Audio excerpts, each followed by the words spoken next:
Good afternoon and welcome to this webinar on registering with the Commission and completing importer user questionnaires. My name is Bianca De Angelis, spokesperson for the Alliance for Affordable Solar Energy, or AFASA. AFASA is an alliance of over 120 companies active in solar that believe free trade and open markets are key to a competitive European solar industry. These firms have joined AFASA to build a voice for the European industry to speak out against the negative impacts of market protectionism. As a service to industry, AFASA will be hosting a series of webinars to educate solar industry companies on the recently launched anti-dumping investigation and how to protect your rights. This complaint could result in significant cost increases for industry, and we aim to inform you how to engage in the EU Commission investigation process, protecting your right to voice in the upcoming 15-month investigation. To begin our webinar for today, please let me introduce Ms. Paulette van der Schuren, partner with the law firm Meyer Brown in Brussels. Ms. van der Schuren brings over 30 years experience in both anti-dumping and other trade dispute resolution. Ms. van der Schuren, welcome and thank you for joining us today. Thank you, Ms. De Angelis. Ladies and gentlemen, welcome to today's webinar. Let me first, by way of introduction, also mention that if you have any questions during today's presentation, you're more than welcome to raise your questions by typing them into the chat box. These questions will remain anonymous, and we'll be happy after the presentation to review your questions and to respond to as many as possible. Now, today's presentation will touch upon the following topics. First, what is the product concerned and the background on the complaint? What is the role of the importers in an anti-dumping investigation? What are the EU's objectives in issuing a sampling form to the importers? How to complete the sampling form? What is the role of the importers if they are not sampled? What will be the questions in the unrelated importer questionnaire? Without further ado, let's start with the substance. The product concerned, for those of you who had already participated in our preceding webinars, we had mentioned that the product concerned was both the modules panels, but also the cells and the wafers. That is exactly how the notice of initiation defines the product concern. It refers to crystalline silicon photovoltaic modules or panels, and to cells and wafers of the type used in crystalline silicon modules or panels, but up to a given thickness. What it does add is that certain products are excluded from the product concerned definition, and therefore will or should going forward be excluded from anti-dumping measures if there were any such measures. These are first the solar charges that consist of less than 6 cells, are portable and supply electricity to devices or charge batteries. They're also the thin film photovoltaic products. And you may know that these are also the products that were excluded from the product scope in the ongoing US investigations. And lastly, the crystalline silicon photovoltaic products that are permanently integrated into electrical or electronic products. The product concerned is further defined by reference to the subheadings, and that is the tariff subheadings in the EU's combined nomenclature, which is, as you may know, our tariff nomenclature. The first tariff heading that is mentioned is EX38180010. Why am I mentioning this? This is because this is essentially the tariff heading under which wafers are imported. The following tariff headings under 8501 are headings that could apply to modules in particular. They apply to electric motors. But the last tariff heading, EX8541-4090, is the prime heading for cells and modules. EX, by the way, means that out of all the products falling in these headings, only the ones matching the description in the preceding slide are concerned. So there may be other products falling under this heading that are not product concerned and will not be dealt with in the investigation. Who brought the complaint? Well, there's a bit more information at the moment compared to the previous webinars, because the complaint in its attachment identifies Azimut RLL, Brandoni Solari SPA, Capello Aluminio SRL, Energica SRL, Solar World AG, ZPM Solar SPA, and in fact there's one missing on this list for which I apologize, Sovello AG is also on the list. So far, until the notice of initiation or until the complaint was made available to interested parties, only Solar World and Sovello had been referred to. Now, the other complaining producers, even now, remain anonymous, as are the EU producers that are supporting the complaints, even if they didn't join in signing the complaint itself. What is the role of the importers in the investigation? Well, that is in a way twofold. First, as we mentioned during the previous webinars, amongst the conditions to impose anti-dumping measures is the condition that anti-dumping measures are in the union interest. No anti-dumping measures can be imposed unless they are in the union interest, even though the Commission should find that there is dumping causing injury to the EU producers. And in the context of the union interest, the importer interests are taken into account. As we've mentioned, even if union interests do not lead to the termination of the proceeding, they can positively influence both the form and the level of the anti-dumping measures.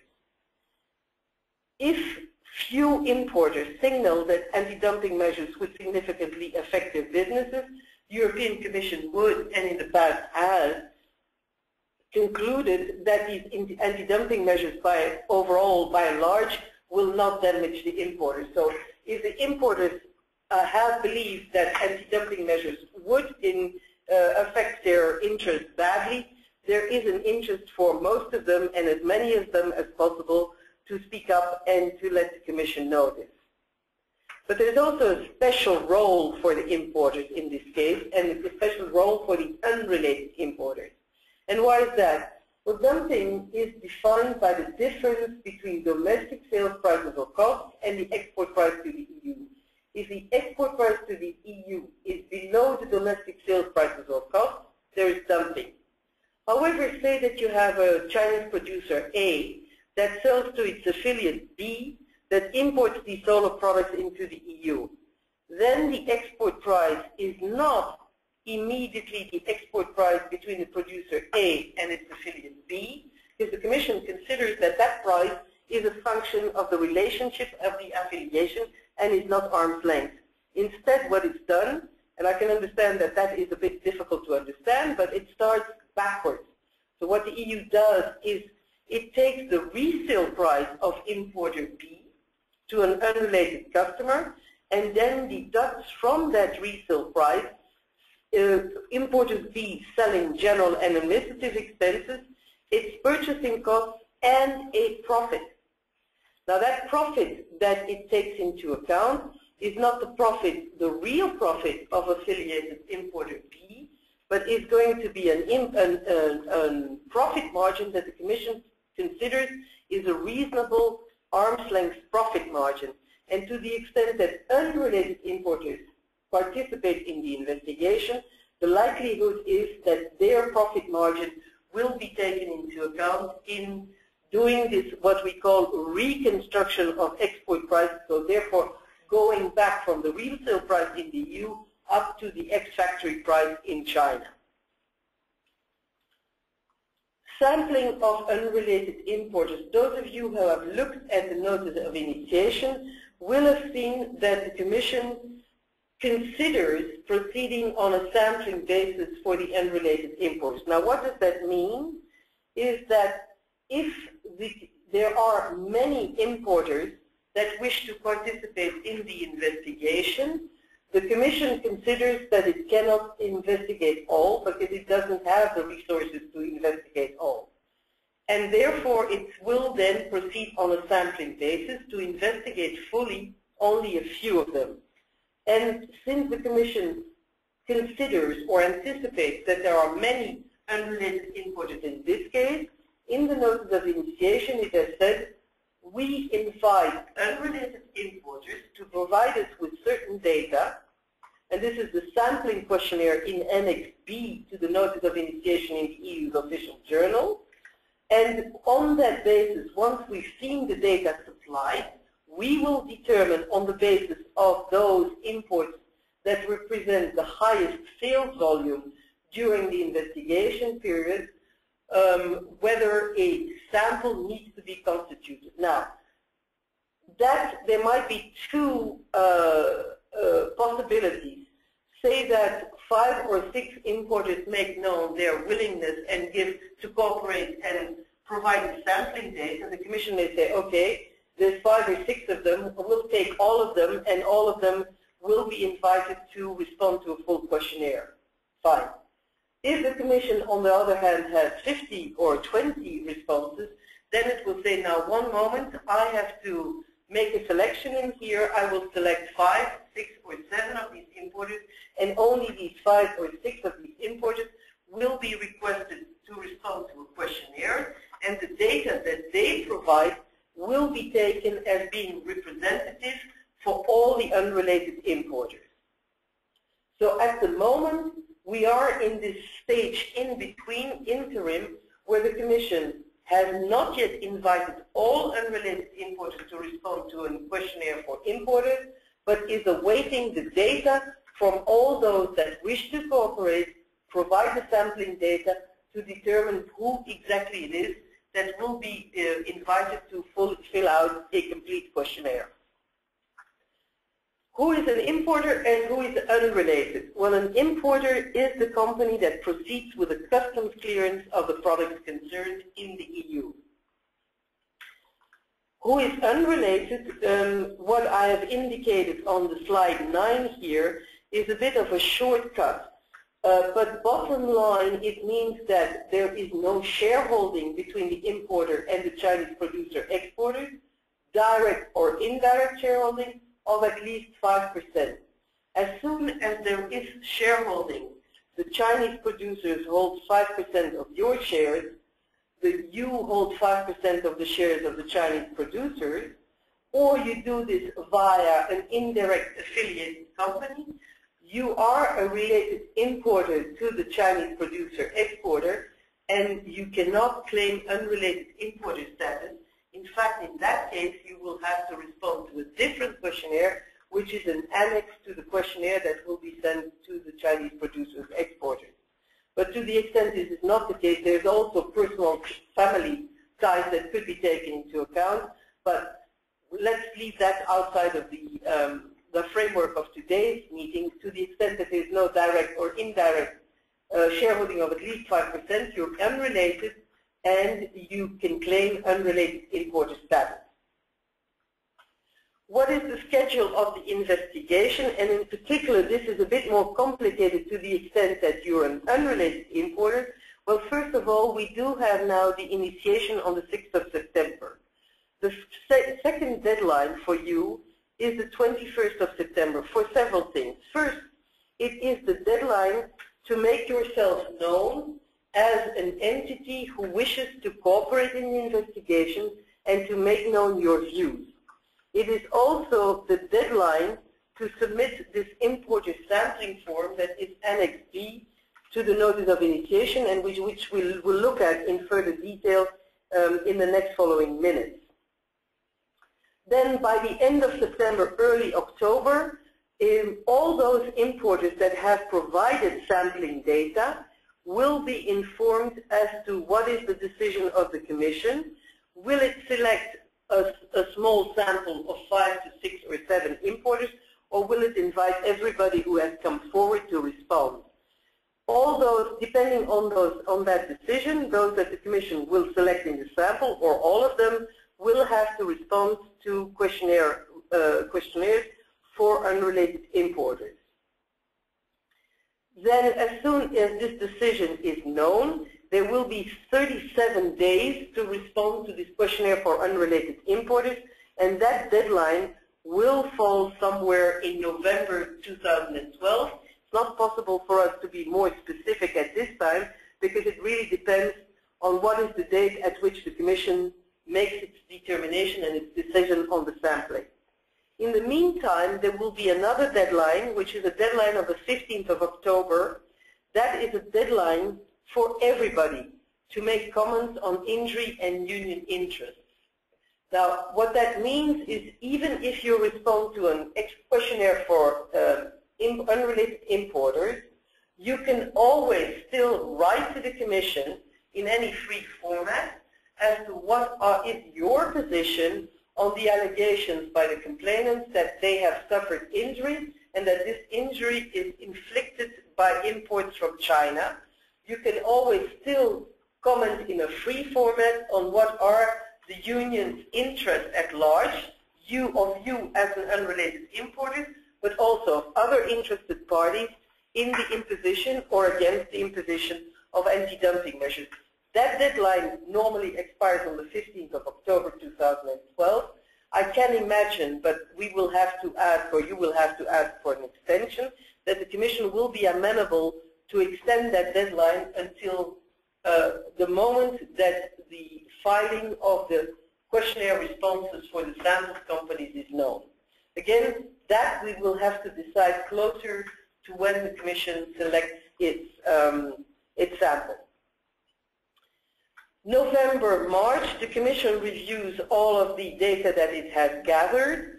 There can be oral hearings, including for you as unrelated importers. The Commission will also do on-site verification of the data filed in the responses to the questionnaire. And then 5 June 2013 is the deadline for the Commission to decide whether or not it wants to impose provisional measures. It doesn't have to do so, but if it does do so, that's the deadline. And the ultimate deadline is 5 December 2013, which is the expiry of the 15-month mandatory maximum time that the Commission has to come up with definitive findings. So far for the schedule. May I remind you again, or again I apologize that that's a bit harsh, but just invite you to ask questions if you have any questions at any time during the investigation. Just type your questions into the chat box. Now, so you have to make up your mind as to whether you want to give the sampling data and make yourself known as a cooperative company in the investigation, and you have to do, if you want to do that, you have to make known your position by the 21st of September and provide the sampling data. Where do you do that? You can transmit that to the email address that we have shown here on the slide, which is also shown incidentally in the notice of initiation. It's a special email address that has been opened for the Commission, by the Commission for this case, and especially for the injury side of the case, which is because the injury team will also be dealing with the questionnaires filed by unrelated importers and union interest issues. The sampling data may be presented in the format of the document that is attached in Annex B of the Notice of Initiation. You do not have to use this format, but if you don't use the format, make sure that all the questions and data requested are used in the free format that you would be filing.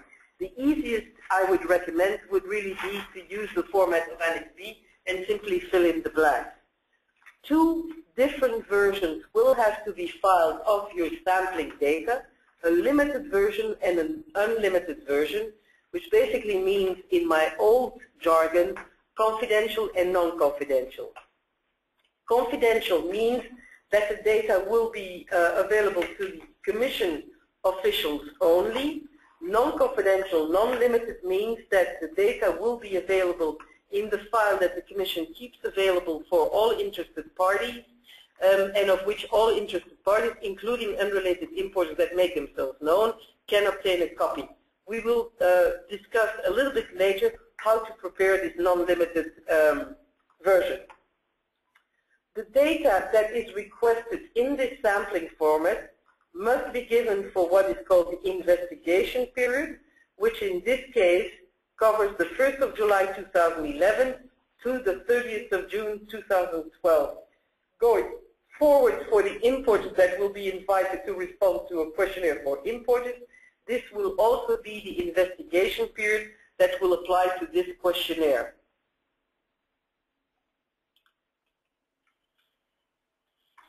I'm trying to push to the next slide. Yes, thank you. Let's look at the different section of this Annex B to the Notice of Initiation, which is the sampling questionnaire, which I repeat, if you wish to file this, if you want to cooperate in the investigation, you need to file this response to this questionnaire by the 21st of September with the European Commission. The first section is very simple. It's your company name, your address, who is the person to contact for your company, what's his email, his or her email address, what's the telephone, what is the fax, nothing special in there. The second data requests for the total turnover of the company in euros. And that is the total turnover. Again, it includes the solar products, but if your company also imports other products and resells other products, it's the total company turnover that needs to be given for that period of investigation. If you have breakdowns, if you wish to give data for other sections, you can include additional rows, but you would at least have to give this total company data. Also indicate the unit of volume and include the value in euros. The unit of measurement is not indicated there, but it would normally be in kilowatts. Again, you can choose if you have different standards of measurement, you can use that, but my recommendation would be kilowatts because that is typically what is used in other questionnaires. And then specifically the Commission will ask or has asked for the volume and value of the sales by your companies of modules, wafers and cells separately, both at import level and resale level. And that is because the Commission will look at take imports, but especially resales into account in determining who exactly it will invite to respond to this importer questionnaire. Here, the volume is given in kilowatts, as we've mentioned earlier. So, separate indication of volume and value of imports and resales of the cells, the wafers and the modules originating in China.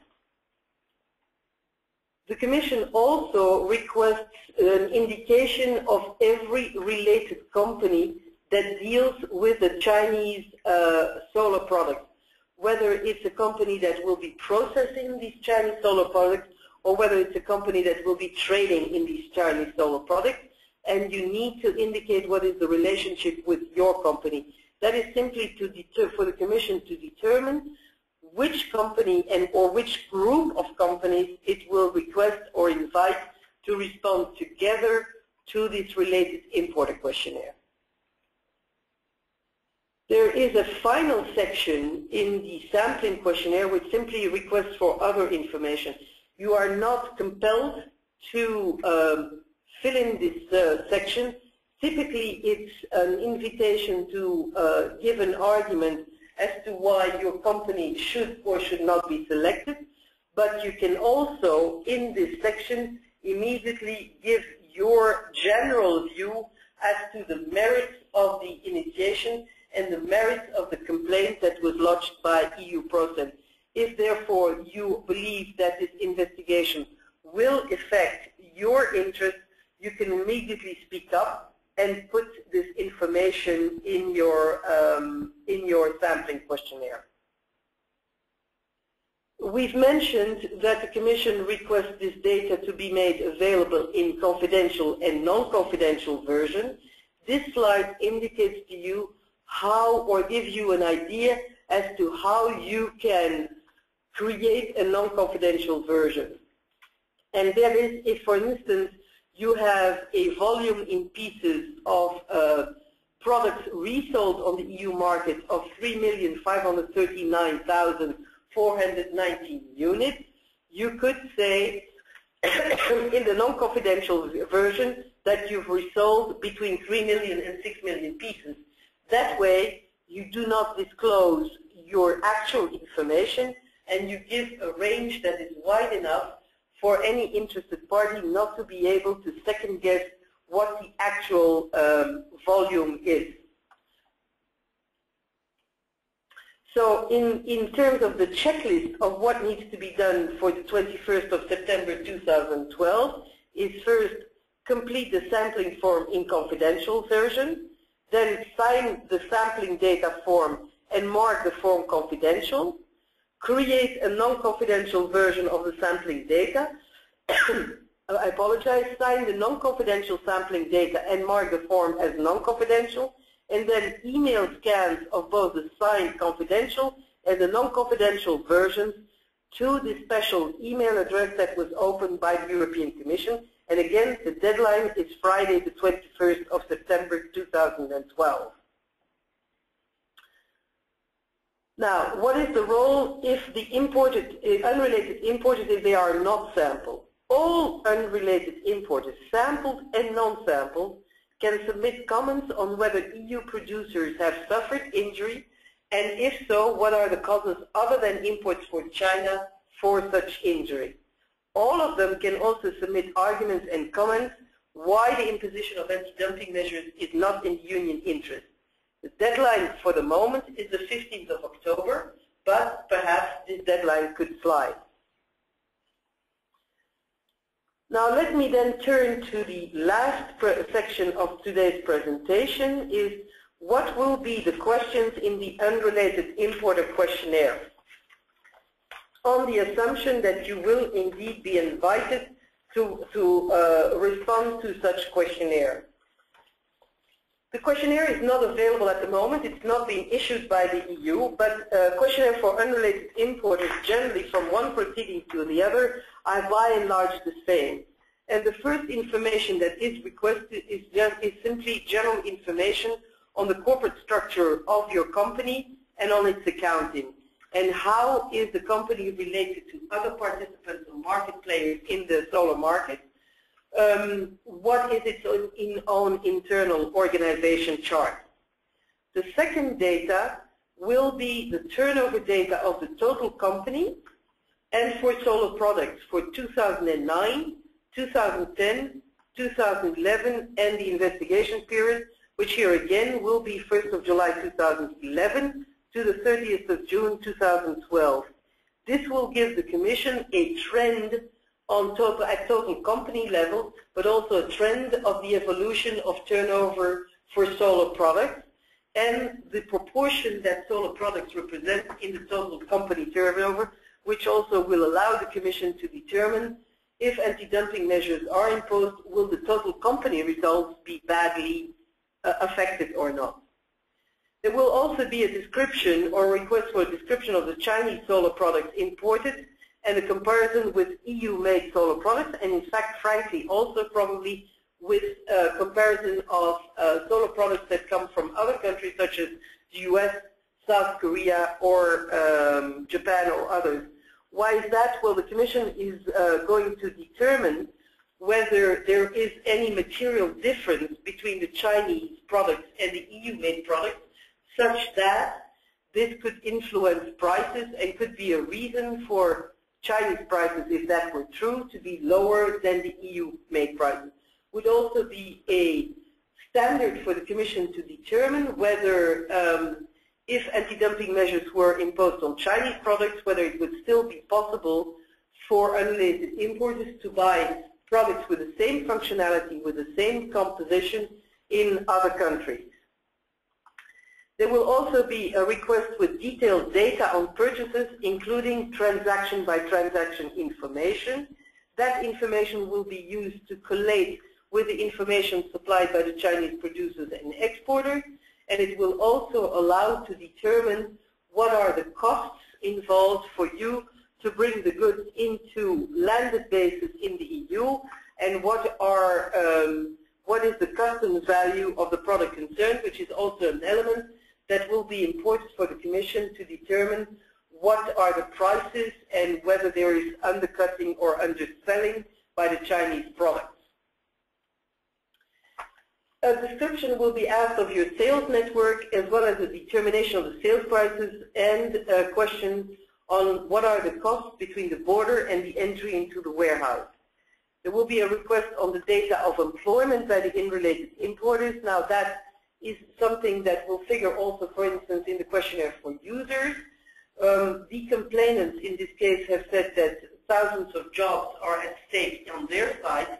The question then for the EU is, will there be thousands of jobs at stake at the level of the unrelated importers or at the level of the users? There will be also general questions in the unrelated importer questionnaire on causes other than Chinese solar products which may have caused injury to the EU producers.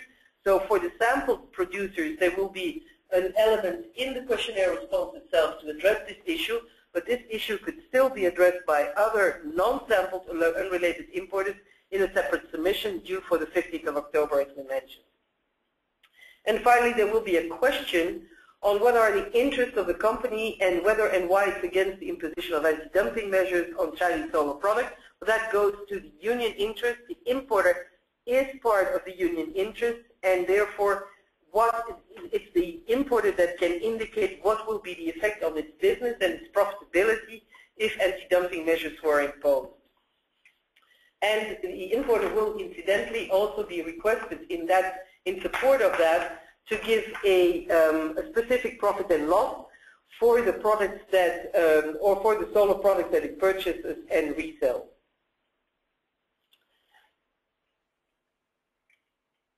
So just to mention and reiterate that Friday, September 21st is an important deadline. Just to mention and highlight also is that if you wish to elaborate on your arguments orally in a hearing with the Commission, this is also the deadline to reserve your right to a hearing. Sampled and non-sampled companies should write to the Commission and signal their wish to cooperate. A model letter is on the AFADE website for this purpose. You can look at it. It really is intended simply as a model letter. There are different possibilities that you can choose from. You can obviously tailor your model to fit your specific situation and your specific activities. What we have done in the letter on the AFADE website is to indicate the minimum information that should be in there in order to safeguard your rights. And with this, ladies and gentlemen, I will conclude today's presentation, but I will try and see whether you've raised questions and then see whether we can respond to these questions. I see there are questions, indeed. And the first question, I can't very well read it. Can we move up a little? Hi, will it be possible to have a copy of this presentation sent to me, please? Yes, certainly the presentation can be circulated to you. Separate question, if our company did not have any PV modules installed in the EU, new company, can we still participate? If you're a new company and you have not imported products yet, then you have no data to report to the EU in terms of the unrelated importer questionnaire, but as a participant in the solar energy market, you can still write to the Commission and say, I'm a new participant, I haven't installed modules, but I know the solar energy market, and from my perspective, this is how the market evolves. This is what I expect to happen if anti-dumping measures were imposed. Again, that's the typical type of information you can send to the Commission by the deadline of the 15th of October. Next question, do you know if the investigation will take external market factors into consideration, i.e. government tariff rates, insolvent stock, free trade practices? Yes, certainly. And this comes back again to the injury determination. No anti-dumping measures can be imposed unless the Commission determines that if there's injury to the EU producing entities like Solar World, Solvello, and the others, unless it determines that that injury was caused specifically by imports from China. As I mentioned, it doesn't have to be the cause of injury, it has to be a cause of material injury, but we will have to demonstrate that causes other than Chinese imports have inflicted injury. Now, your question is indeed what happens with the FIT tariffs that have undergone significant changes over the last couple of years and that have affected demand and have, for instance, in Spain, caused severe havoc to the Spanish producers of equipment. That definitely is an argument that will be brought up by companies, by the Chinese producers, exporters as well, but that should also be brought up by importers and users alike if they believe that it is a strong argument. Consolidation, stocks, all of these elements come into play. If you have information, if you have evidence on that, if you have views on that, you should communicate that to the Commission by the 15th of October. How should it be possible to fill out the form until the 21st if it's not available at present? The form is available at present. We have to make two distinctions here. For the 1st to 21st of September, what you need to fill out is the sampling questionnaire, and that sampling questionnaire is Annex B to the Notice of Initiation that was published in the EU's official journal on 6th of September. I believe it's also on the AFASE website, and if it's not, we will put it on the AFASE website so that you have easy access to it. But that is the form that is available. What is not available for the moment is what I call the unrelated importer questionnaire. That is a longer questionnaire that that the Commission will request certain unrelated importers to fill out, and that is not available. But for the immediate deadline of the 21st of September, the questionnaire is available and will be put on the AFASE website. So if you bear with us, it will certainly be on the website for tomorrow. Solar products include also inverters, only refer to modules. Yes, inverters are not. Modules are product concerned. Inverters separately are not product concerned. Key components have been defined only as wafers and cells. Will the complainants be required to fill in similar questionnaires? If so, will it be made available at all to interested parties? That is also a very good question. Yes. EU producers will also be requested to fill in similar questionnaires. At least let me rephrase this a little bit, because the Commission is also in the process of proceeding with a sampling questionnaire for EU producers. So we know that there is approximately 25 producers that complained and several others that signaled their support for the complaint. All of these producers are now invited by the Commission to say, this is my production and sales volume from the 1st of July 2011 to the 30th of June 2012. On the basis of the size, on the basis of their location, the Commission will then select a sample of between 4 to 5 or 6 of EU producers that will have to respond to a very bulky questionnaire that will ask data on their on the purchases of raw materials, on their production costs, on their sales, on their profitability. And each time that they file a response to the questionnaire like that, they will also have to file a non-confidential version of that response. That non-confidential version of the response, you will be able to receive a copy of if you have made yourself available as an interested party. That's again why I say you have an interest in, by Friday the 21st of September, to say, Commission, I'm an unrelated importer, I wish to participate, because that is safeguarding your right to information, and to, at any time in the investigation, ask the Commission for a copy of the non-confidential file and to see what it is that the complaining parties and the supporting companies have filed. Ladies and gentlemen, it seems that that is the end of the questions raised. Let me therefore ask, thank you very much for your patience, for your participation in the webinar, and let me at this stage of the day also wish you a good evening. And with this, I turn the floor to Ms. De Angelis. Thank you very much, Mrs. Van der Skuren, for sharing your expertise today on this, and thank you to the participants for listening in. You will find the relevant material on the AFASE website, so I repeat what the first document will be the draft letter to voice your interest with the European Commission to get registered as an interested party by the 21st of September. and as well the sample questionnaire to get sampled as an importer on the AFASA website, as we discussed just in the webinar right now. In case of questions, AFASA remains at your disposal for support in this process and respond to any questions you may have. Thank you and wish you a nice evening as well.